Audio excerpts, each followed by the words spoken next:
After 8 years of military service, Sergeant Q suffered from depression, anger, and panic attacks, and was diagnosed with PTSD. He nearly ended his own life in the parking lot of a church. In his interview today, Sergeant Q is going to share his story and what he has learned about one of the greatest battlefields, our minds. Stay tuned. We'll be right back. Have you ever felt like giving up, quitting, throwing in the towel? Welcome to Never Ever Give Up Hope featuring Carol Graham. She's an author, health coach, and motivational speaker. Backed into a corner multiple times in her life, Carol shares with you stories on how she overcame some of the toughest obstacles a person can go through in life, but refused to give up hope. Rather than admit defeat, an opportunity was presented, and it involves each and every one of you. Carol will feature spectacular guests who will share their messages of hope, encouragement, and their inspiration to prove why life's adversities only make you stronger. And now, welcoming the host of the show, here's Carol Graham. With me today is Aaron Quinonez, who served as a Marine with 1st Anglico.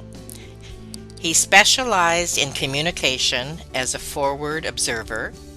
He holds billets for Naval Weapons Security Management and Close Combat Instructor.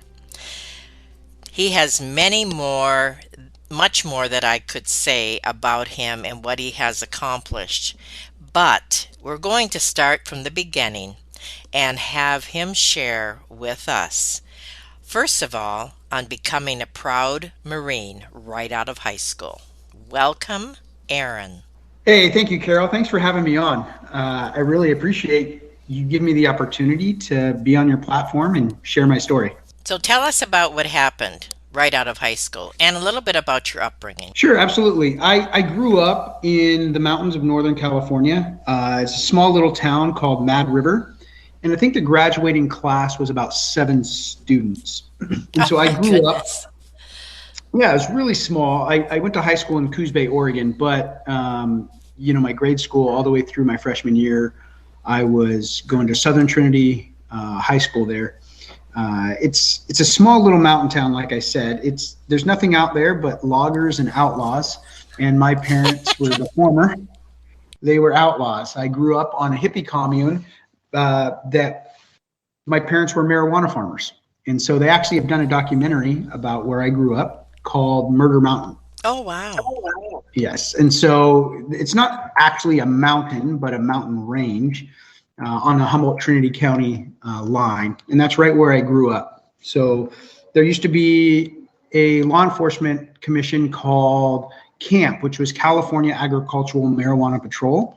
And they would fly around and try and bust people like my family who were growing marijuana. So I've watched that whole industry go from the Wild West to Main Street. It's been pretty fascinating to watch.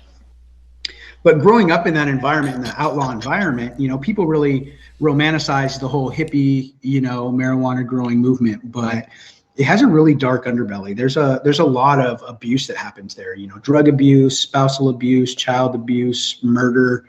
Hence the name Murder Mountain, right? Wow. A lot of people disappear up there. And it's, growing up like that, you don't realize that that's not normal, right? That is normal for you. It's not until you get older, you start to realize like, oh, wow, that isn't normal to grow up like that and to witness those things. And a couple of my classmates in my 8th grade year were arrested actually for murder. They had murdered some kids over a drug deal. And it wasn't really shocking to me as a kid that happened. What was more surprising to me was how quickly everybody stopped talking about it. Like, I remember sitting there in class, like, nobody's going to talk about, like, that these kids just murdered these other kids and we're just going to keep going on with school like it never happened. Like, that was really bizarre to me as a kid, the fact that nobody really talked about it. But yeah, so I grew up like that. And growing up enduring hardship, I think really prepared me for my time in the Marine Corps.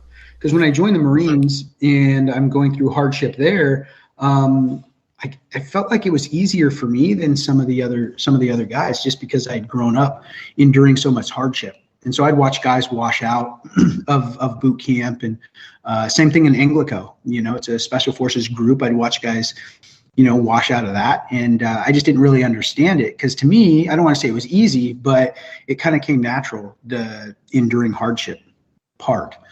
And I've really taken hold of that ability to endure hardship and utilize it now in my professional life to help me get through, obstacles that I face as an adult and a business owner and a nonprofit founder. And for those in the audience who might not know, what is Anglico? So Anglico is the Air Naval Gunfire Liaison Company. It's part of, which used to be called JSOC, Joint Special Operations Command. Now I think it's still part of MARSOC. And it's a group of forward observers. So we're all master parachutists. So we'll parachute into a battle space, and we will control all the aircraft that comes on station. So we can do combined arms. So we can do artillery, mortars, close air support, attack helos. I can control munitions that have what we call GBUs, global positioning satellites. You use them with a remote control. Drones now are really big. So we utilize drones, MLSR, missile systems. So we're the guy who puts steel on target. So we work with a lot of other special forces units and conventional units as well, helping support their mission. So let's say the Rangers have to go in and extract a high value target. There will be an Anglico team nearby that's controlling all the air on station, suppressing the anti-air, bringing their choppers in, telling them where to land, and then providing close air support. So putting attack helos inbound to be able to support those guys on the ground to get them out safe.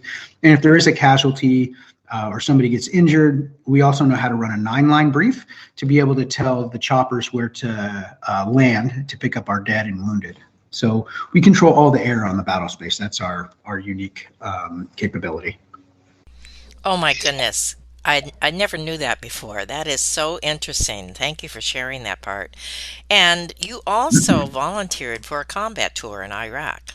Can you tell us why, or what was how you made that decision? Yeah, it was really easy decision for me. I had spent so much time training in Anglico, and had a very unique skill set that was needed. And so I had the opportunity to not go because I was finishing my first contract. But I volunteered to go out of the IRR, which is the Individual Ready Reserve. So I was already at home with my family. I could have just stayed there, but I volunteered to go. I had lost a good friend of mine, Brian Bertrand, a year previous. His aircraft went down on the Afghan border. He was the first casualty on the War on Terror out of Oregon. And so we were classmates together. I'm the one who convinced him to join the Marine Corps with me, depped him in, and then he actually served under me for a few months when we first got in. I was in about a year longer than he was, because I joined right out of high school, and he spent a year trying to go to college, and it wasn't working out. And so, we were friends, and I talked to him about the Marine Corps, and he ended up joining. It's crazy. It's a small, Coos Bay is still a pretty small town. His dad was my history and geography teacher. And so I knew Mr. Bertrand really well as well. So when he died, I had a lot of survivor guilt about that, because I'm one of the guys really? who Yes. get him into the Marine Corps. And so I carried that burden. And so for me, it was an easy decision when the war kicked off to volunteer to go, because I felt like I owed it to Brian to go and fight.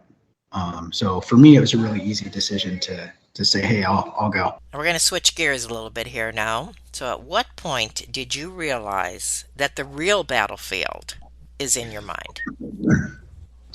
Well, when I came back from deployment, my out processing was about 48 hours. Now it's much longer. Guys get much more time. There's much more support and infrastructure put in place. But when I came back, I was one of the guys that really fell through the cracks. I was one of the first guys that came back, and the VA just wasn't ready for, they didn't have a system in place to help guys like me. So I ended up falling through the cracks. I tried getting help with the VA, but it really didn't help me at all. And since I didn't have a disability rating, I had to pay for all of my treatment out of pocket. Oh my And most people goodness. don't realize that. Yeah, so I was getting bills from the VA paying for my mental health treatment.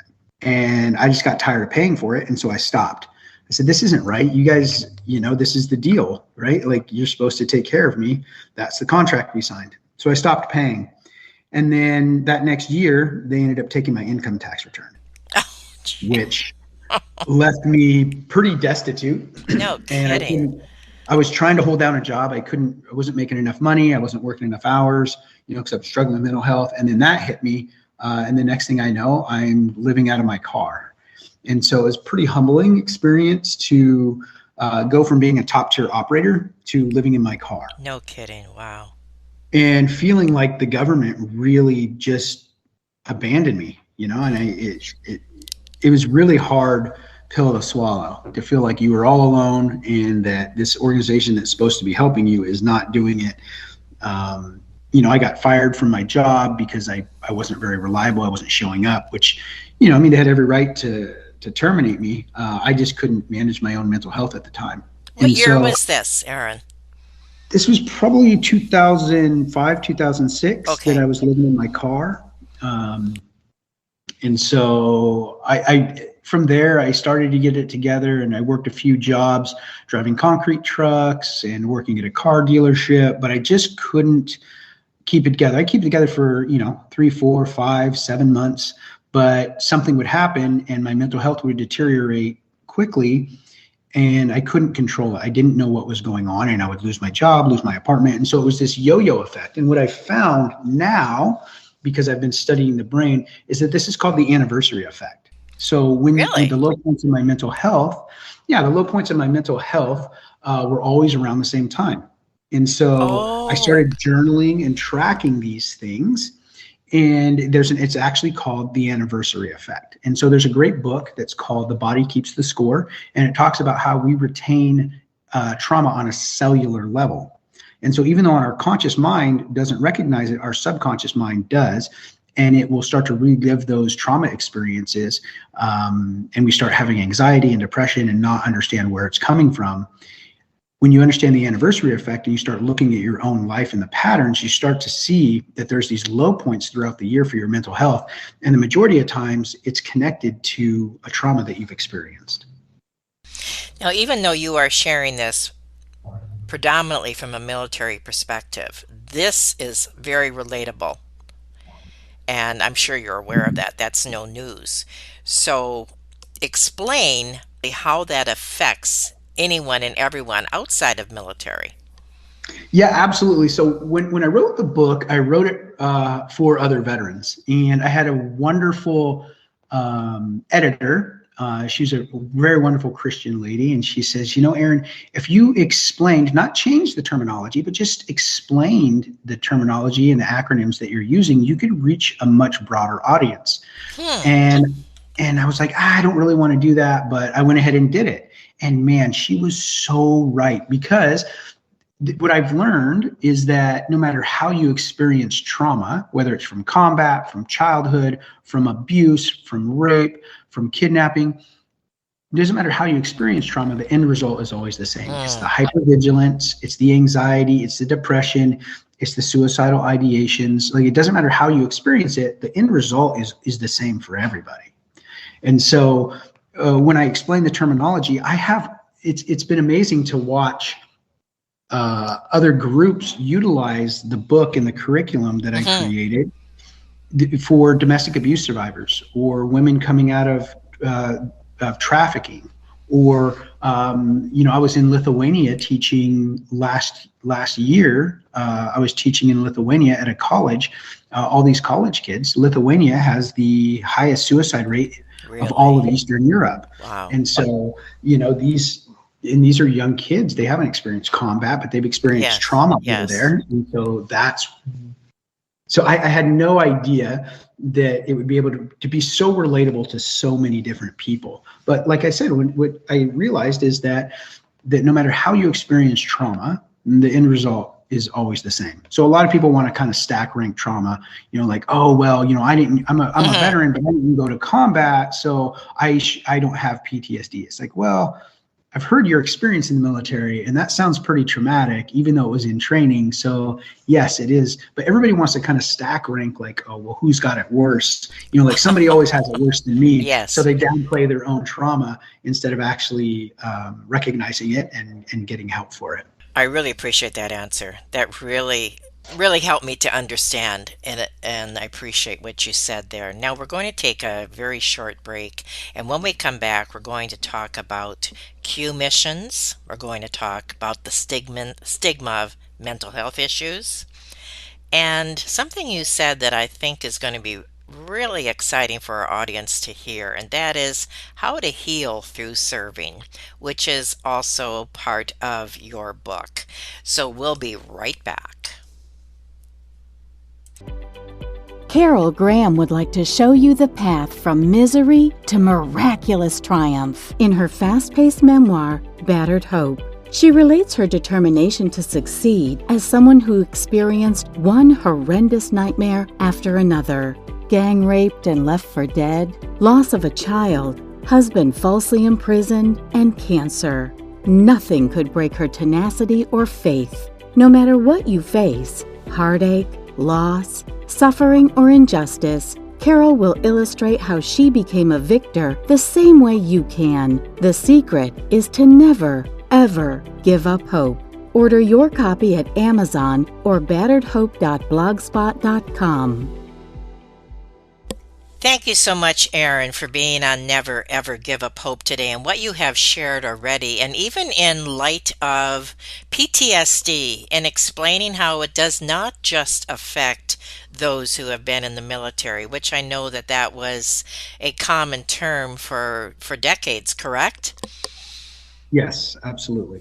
So let's talk now about Q missions and what that is, and I know you'll tie it together. Yeah, absolutely. So when I first started my healing journey, I started trying to figure out what was wrong with my brain and how do I fix it. I looked at, in the Marine Corps, I was a close combat instructor, and we say one mind, any weapon. So I really visualized my mind as a weapon system.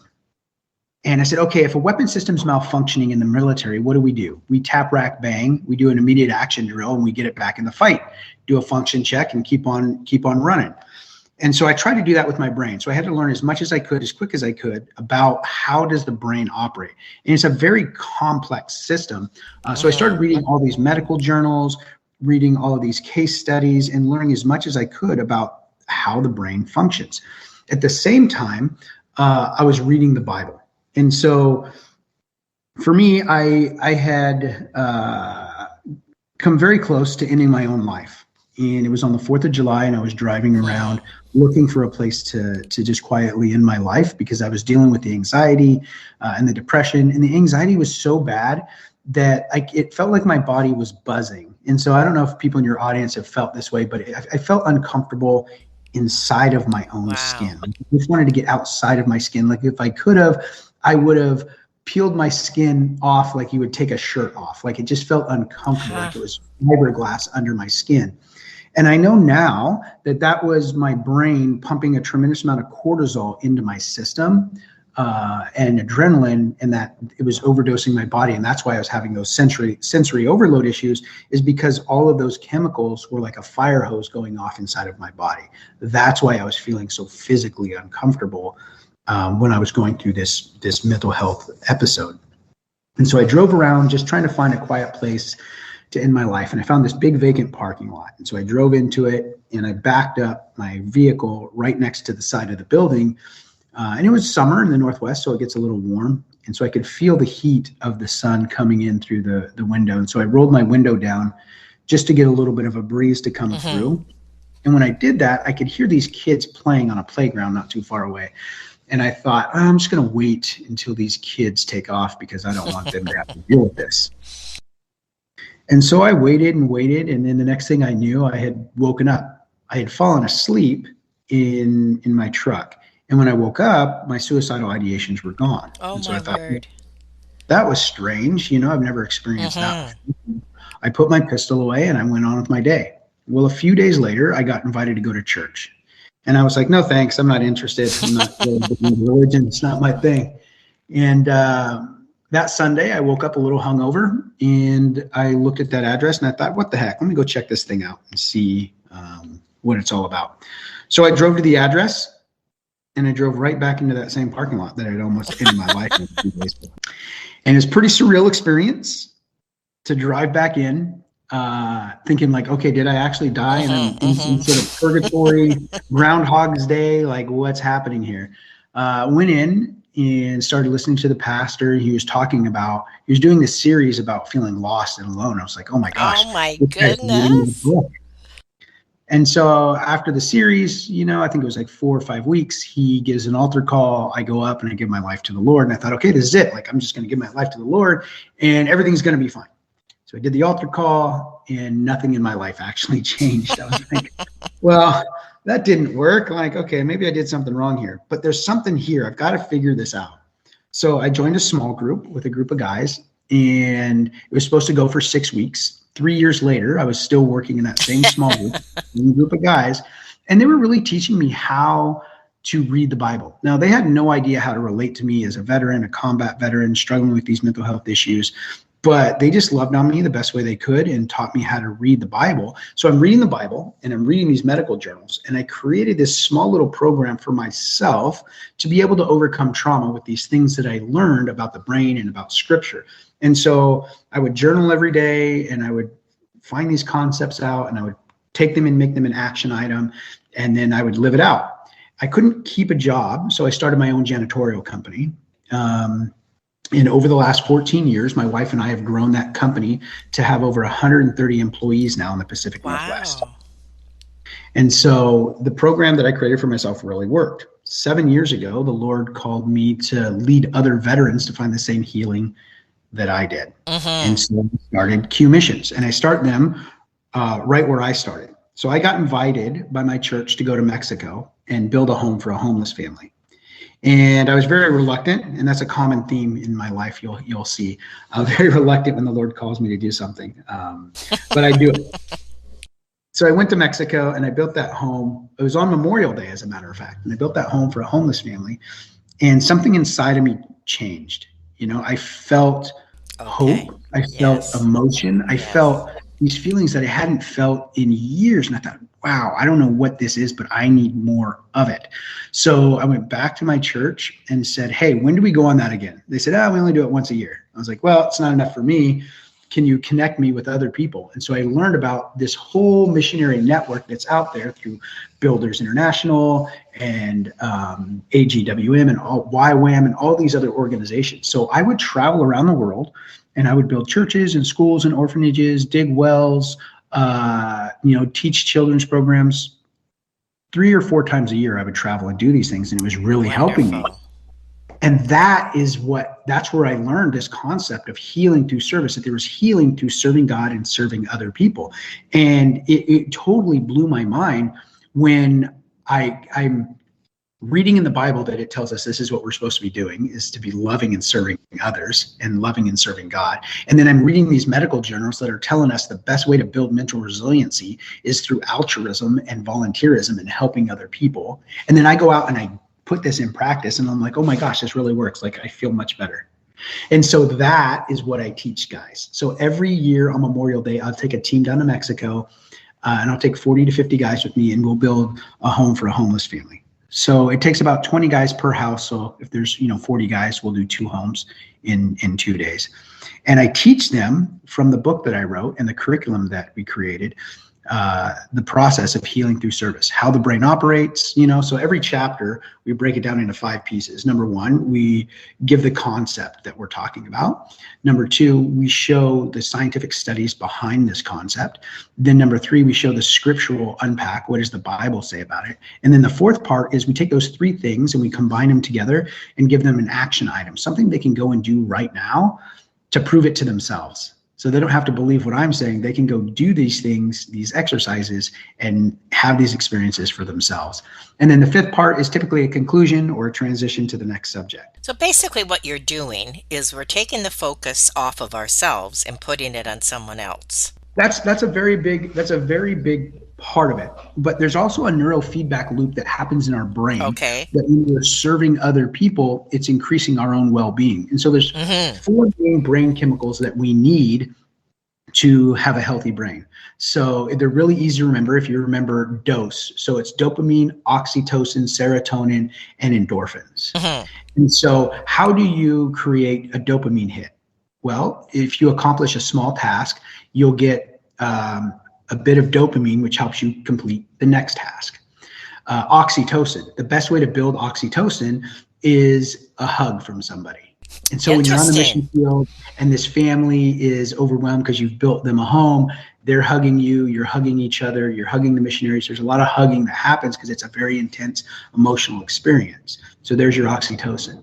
Serotonin is the chemical that's released when you've elevated your status within a group. So now that you've done this with this group, you've accomplished this thing, it elevates your own social status inside the group. And so you get your serotonin. And the endorphins are traveling overseas, going to these places where you've never been before. It's a little bit dangerous, a little bit exciting, and you're getting those endorphins. So you're getting an overload of all 4 of these chemicals that you need in your brain during this 3-day experience that you're having. And you're teaching your body how to build and release these chemicals. And isn't that true that when you are in prayer or in praise, that the same thing happens? Yes, absolutely. So it's really cool when you look at brain scan images of people who are deep in prayer or people who are in meditation.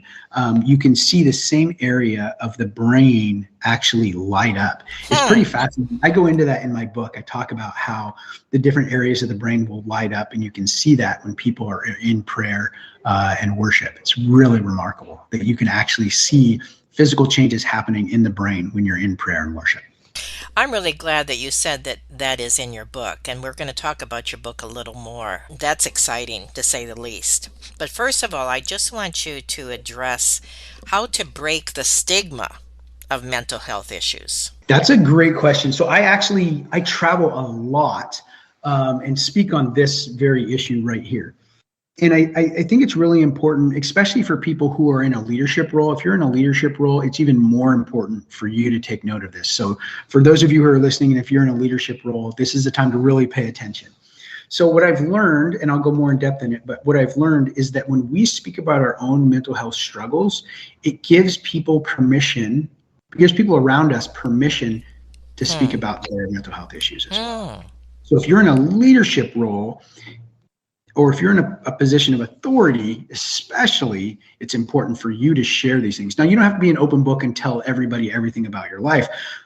But if you share like, hey, I've dealt with depression before, these are some things that I've done, it opens the door for other people to not feel alone and to be open and ask for help. And so if you're in leadership or in a position of authority, super important for you. And so as I was writing my book, I finished writing it and I turned it into the publisher, and they looked at it, and my publisher, very wise woman, she says, I've read through this, Aaron, and it feels like it's missing something. Like there's one more chapter you're supposed to write. And I was like, no, that's it. Like, that's all I got. I got nothing else. I've never written a book before, And she's like, well, just pray about it. So I did. I prayed about it. And I was like, you know what? There is this one other concept that I haven't fully fleshed out yet. It's just this concept that's been rolling around as I've been working with veterans and building this book. And that chapter, I call it the mental health camps, those 3 mental health camps, that became the first chapter of the book. And it's actually the most requested portion that people ask me to speak on, is this idea of the mental health camps. So in a brief summary, as working with veterans, there's 3 main camps that I see people fall into. And then there's this elusive 4th camp that I think we can all get to. So on the far left, you have what I call the victim mentality. And so this is a minority camp. These are people who feel like the world is out to get them, that nothing is ever their fault. They take no responsibility for their healing process. And we know people like this. I lived in this camp. I know it very well, right? Where I felt like everybody owed me something and people needed to change for me, not being willing to change myself. So that's the victim mentality. And like I said, that's a minority camp. And on the right side, you have another minority camp, which I call the denier camp. And I lived in this camp too. When I was active duty in the Marine Corps, I thought mental health issues, that's something that happens to guys who've been, multiple combat tours and very decorated warriors. I didn't think that it was anything that would ever happen to me.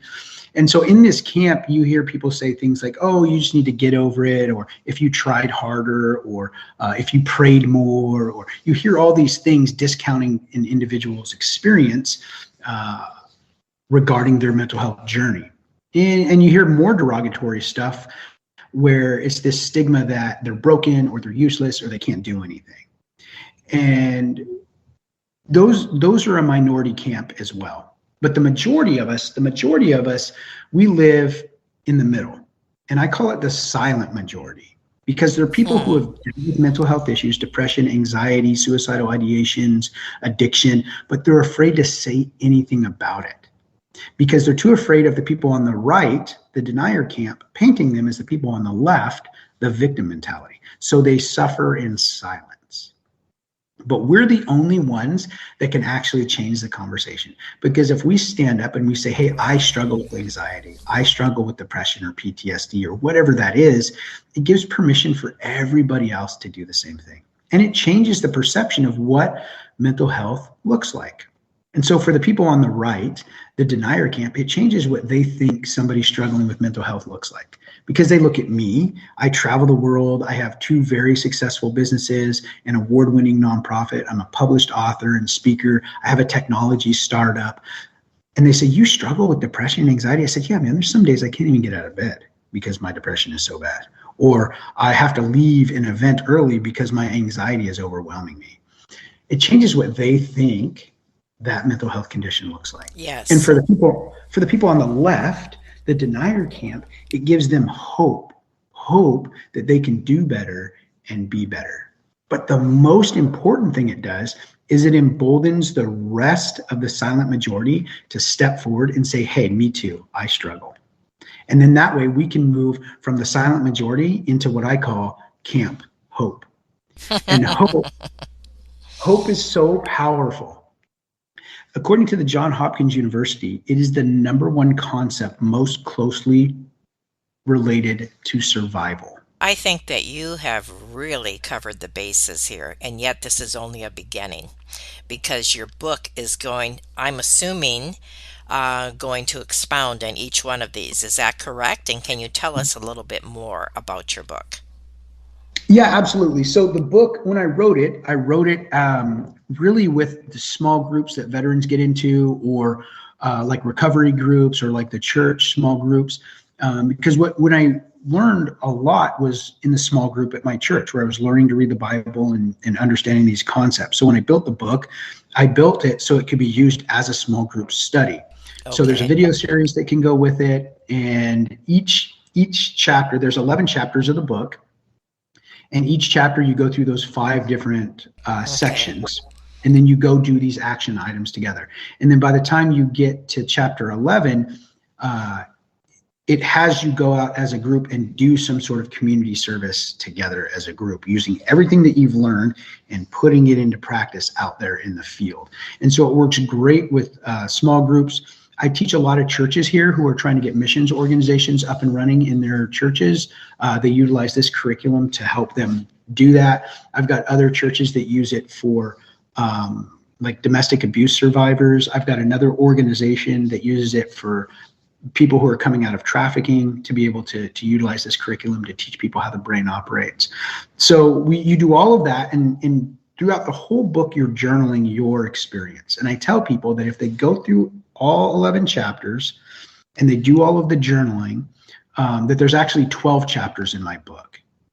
And that when they're done, they journal, it becomes the 12th chapter of my book, which is the first chapter of their own. Oh, I like that. That's cool. And what's the book called? It's called Healing Through Service, The Warrior's Guidebook to Overcoming Trauma. And it's available everywhere, of course. Oh, yeah, absolutely. Anything you'd like to say, either in summary or something that you want to leave with the audience? Yeah, I think just remembering that, hope, like I said, is the #1 catalyst for survival. And we know this intrinsically in the military. That's why you'll see 10 guys run headlong into gunfire to pull one guy out, because we're never going to leave them in behind. And it's that idea of hope that keeps that person fighting longer than anybody ever thought possible.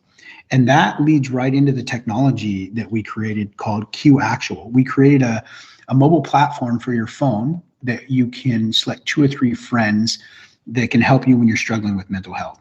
So you're giving and receiving support. It's just a basic chat app. And we built the technology with this concept of hope in mind, and knowing that the squad is the number one component for success on the battlefield. And so we just transitioned that concept to the battlefield of the mind. And so now 2 or 3 guys will get together and they'll chat on this app. And if somebody's struggling with mental health, they don't have to think about who am I going to call or what am I going to say. They can just push one button on their phone and it sends an emergency alert to their friends that they're struggling with mental health. Oh my word, that's incredible. So it does that automatically. So 2 things happen when you initiate the signal. The first thing that happens is it starts a cognitive reconditioning program, more commonly called a grounding technique, which therapists have been using for decades to help people regain their cognitive thought process. Because during a mental health crisis, part of your brain actually shuts down. So people who have survived suicide attempts, they always regret it. They just couldn't process through that moment. It's not that they wanted to end their life. Their brain was malfunctioning. They had the thought of suicide that they couldn't process through the moment. So they acted on it because they have reduced impulse control during a mental health crisis. So now they can press one button, it sends the alert out, it starts a grounding technique.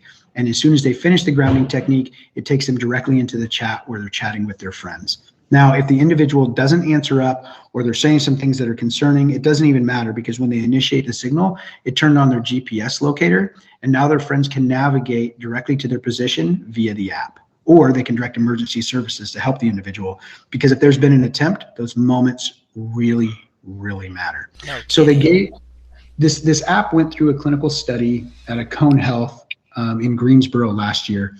They were giving it out to people needing help with suicidal ideations who were presenting in the emergency room. During the 10-month-long study, we had a 90% reduction to readmittance to the emergency room, and not one person attempted suicide who was using our technology. Wow. So now we're just trying to get it in the hands of as many people as we can, as fast as we can. For your audience that may be struggling with mental health or has a friend or family member that's struggling with mental health, we designed this just like we looked at the progression of first aid in America. You know, we looked at CPR, the Heimlich maneuver, and the AED system, and we asked, why do these systems work? It's very simple. It works because it puts the power to save a life in the hands of the average person. And that person keeps them alive long enough to get them to the professional medical treatment that they need. Well, our app does the very same thing. Wonderful. It puts the power to save a life in the hands of the average person. And their job is just to keep them alive long enough to get them to the professional mental health treatment that they need. And that's all available on the show notes, correct? Yeah, it should be on the show notes. You can go to qactual.com. You can actually download the app for free. So there's a free version that people can download on the App Store, Apple or Android App Store. You can download it, get your friends on it. You know, the people who pay for the app really are the mental health professionals. So if you're being seen by a mental health professional, there's a way for them to track your daily mental health data. And so it's free to the users. And we're looking at, you know, mental health providers that utilize this to be able to track their patients' mental health journey and provide appropriate, you know, resources. Well, this entire interview has been enlightening, to say the least, on many different levels, and I really appreciate what you shared. And I believe that, especially the second part of the interview, that people need to listen to it more than once. You gave us so much information there. And of course, in the show notes, we'll have as much as possible so that people can connect with you. And I really appreciate what you shared today, and in every respect. And thank you, Aaron, for being on Never Ever Give Up Hope. And if you have one last quote or something you would like to share regarding hope, please. Yeah, I maybe not regarding hope, but I do have 3 rules that I have in my life. And so this is something that you guys can take with you. And I've learned these the hard way. Number 1 is to be honorable in all things. Number 2 is to surround yourself with people of high integrity. And if anybody asks you to violate Rule 1, refer to Rule 2. All right. Thank you again, Aaron, for being on Never Ever Give Up Hope. Thank you for listening to Never Ever Give Up Hope, featuring Carol Graham. Did you know that most people succeed because they are determined to? Quitting was never an option.